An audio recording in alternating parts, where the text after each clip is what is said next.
ದಣಿದ ಮನಸ್ಸಿನಲ್ಲಿ ತಪ್ಪು ನಿರ್ಧಾರ ತೆಗೆದುಕೊಳ್ಳಬೇಡಿ. ನಿಮ್ಮ ಆಶೀರ್ವಾದಗಳನ್ನು ವಿನಿಮಯ ಮಾಡಿಕೊಳ್ಳಬೇಡಿ.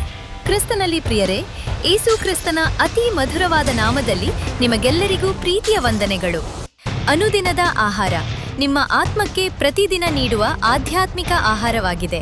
ದೇವರ ವಾಕ್ಯವನ್ನು ನಿಮ್ಮ ದೈನಂದಿನ ಜೀವನದ ಭಾಗವಾಗಿಸಲು ಇಂದೇ ನಮ್ಮೊಂದಿಗೆ ಸೇರಿಕೊಳ್ಳಿ. ನಮ್ಮ ಚಾನಲ್ಗೆ ಸಬ್ಸ್ಕ್ರೈಬ್ ಮಾಡಿರಿ. ಈ ಸಂದೇಶವು ನಿಮಗೆ ಆಶೀರ್ವಾದವಾದರೆ ನಿಮ್ಮ ಕುಟುಂಬದವರಿಗೂ ಸ್ನೇಹಿತರೊಂದಿಗೂ ಶೇರ್ ಮಾಡಿರಿ. ಬನ್ನಿ, ಇಂದಿನ ಧ್ಯಾನಕ್ಕೆ ಆಧಾರವಾಗಿರುವ ಏಸಾವನ ಮನಗುಂದುವಿಕೆ ಎಂಬ ಅಮೂಲ್ಯವಾದ ವಿಷಯವನ್ನು ದೇವರ ವಾಕ್ಯದ ಬೆಳಕಿನಲ್ಲಿ ಒಟ್ಟಾಗಿ ಧ್ಯಾನಿಸೋಣ. ಏಸಾವನು ಕಾಡಿನಿಂದ ದಣಿದು ಬಂದು ಅವನಿಗೆ, ನಾನು ಬಹು ದಣಿದು ಬಂದಿದ್ದೇನೆ, ಆ ಕೆಂಪಾದ ರುಚಿ ಪದಾರ್ಥವನ್ನು ಈಗಲೇ ತಿನ್ನುವುದಕ್ಕೆ ಕೊಡು ಎಂದು ಕೇಳಿದನು.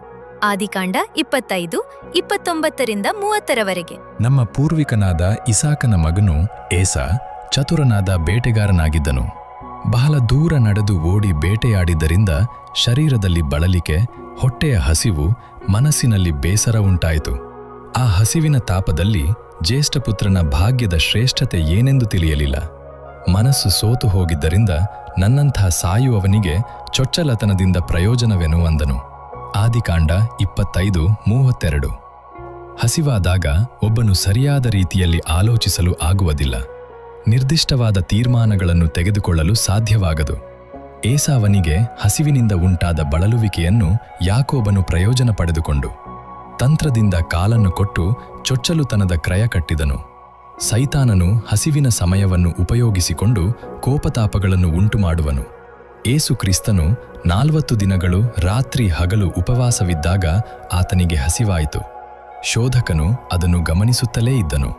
ಆದರೆ ಯೇಸು ಸತ್ಯವೇದ ವಾಕ್ಯಗಳನ್ನು ಸ್ಪಷ್ಟವಾಗಿ ಹೇಳಿ ಸೈತಾನನನ್ನು ಎದುರಿಸಿ ನಿಂತನು. ಶೋಧನೆಯನ್ನು ಜಯಿಸಿದನು.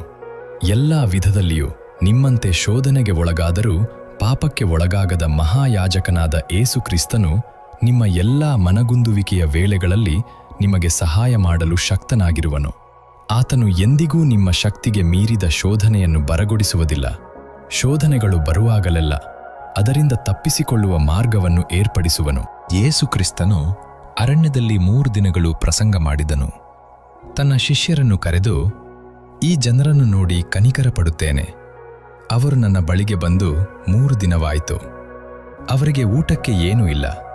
ಅವರನ್ನು ಉಪವಾಸದಿಂದ ಕಳುಹಿಸಲು ನನಗೆ ಮನಸ್ಸಿಲ್ಲ. ದಾರಿಯಲ್ಲಿ ಬಳಲಿ ಹೋದಾರು ಎಂದು ಮತ್ತಾಯನು ಬರೆದ ಸುವಾರ್ತೆ 15:32 ಓದುತ್ತೇವೆ. ನಮ್ಮ ದೇವರು ಎಷ್ಟೊಂದು ಕಣಿಕರವುಳ್ಳವನಲ್ಲವೇ? 5 ರೊಟ್ಟಿ 2 ಮೀನುಗಳನ್ನು 5,000 ಮಂದಿಗೆ ಹಂಚಿದನು. ದೇವಮಕ್ಕಳೇ, ಹಸಿವಿನ ವೇಳೆಗಳಲ್ಲಿ ನಿಮ್ಮ ಆತ್ಮೀಕ ಕಣ್ಣುಗಳು ಎಂದಿಗೂ ಕುರುಡಾಗಬಾರದು. ನಿಮ್ಮ ಚೊಚ್ಚಲುತನದ ಭಾಗ್ಯವನ್ನು, ಆತ್ಮೀಕ ಆಶೀರ್ವಾದಗಳನ್ನು ಕಳೆದುಕೊಳ್ಳಬಾರದು. ಆತನು ಸಾಧಿಸುವ ಪರಾಕ್ರಮವು ಅತಿಶಯವಾದದ್ದೆಂದು ಗ್ರಹಿಸಿಕೊಳ್ಳುವಂತೆ ನಿಮ್ಮ ಆತ್ಮೀಯ ಕಣ್ಣುಗಳು ಪ್ರಕಾಶವುಳ್ಳದ್ದಾಗಿರಲಿ. ಆಮೆನ್.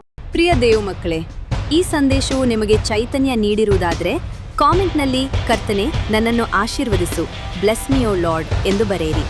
ಖಂಡಿತವಾಗಿ ನಿಮ್ಮನ್ನು ಆತನ ವಾಕ್ಯದಿಂದ ಬಲಪಡಿಸಿ ಆಶೀರ್ವದಿಸುವನು. ನಿಮಗಾಗಿ ನಾವು ಪ್ರಾರ್ಥಿಸುತ್ತೇವೆ. ನನ್ನೊಂದಿಗೆ ಸೇರಿ ಈ ಪ್ರಾರ್ಥನೆಯನ್ನು ಮಾಡಿರಿ.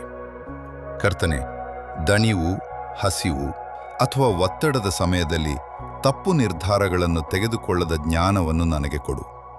ತಾತ್ಕಾಲಿಕ ಆಸೆಗಳಿಗೆ ಬಲಿಯಾಗದೆ ನೀನು ಕೊಟ್ಟ ಆತ್ಮೀಕ ಆಶೀರ್ವಾದಗಳನ್ನು ಕಾಪಾಡಲು ಸಹಾಯ ಮಾಡು.